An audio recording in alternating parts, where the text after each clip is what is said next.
আমার কাছে মনে হয় যে আমাদের শেকড়টাকে আমাদের জানা।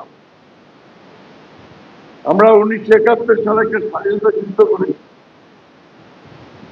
সেই স্বাধীনতার 71 সালের স্বাধীনতা যুদ্ধ আমাদের অস্তিত্ব, আমাদের একটা নতুন দেশ দিয়েছে, ভূখণ্ড দিয়েছে, আমাদের সামনে অনেকগুলো সুযোগ সৃষ্টি করে দিয়েছে, আমাদেরকে বেঁচে থাকবার, সামনে এগিয়ে যাবার, আমাদের সন্তানদেরকে একটা সুন্দর ভবিষ্যৎ দেওয়া। এটা কিন্তু খুব জরুরি। দুর্ভাগ্যজনক ভাবে একটা গোষ্ঠী ওই 71কে পিছনে ফেলতে চায়।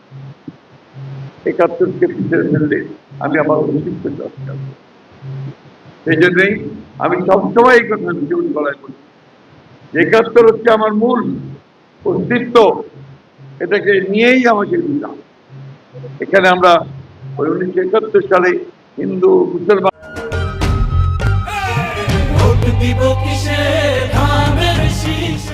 বৌদ্ধ খ্রিস্টান সব একসাথে এক হয়ে আমরা স্বাধীনতা যুদ্ধ করি। এখানে ধর্মকে ব্যবহার করে মানুষকে বিভ্রান্ত করার চেষ্টা করা হচ্ছে, মিথ্যা প্রচারণা করা হচ্ছে, যেগুলো আপনারা আমাদের স্বাধীনভাবে সিদ্ধান্ত নিতে ভুল হতে পারে।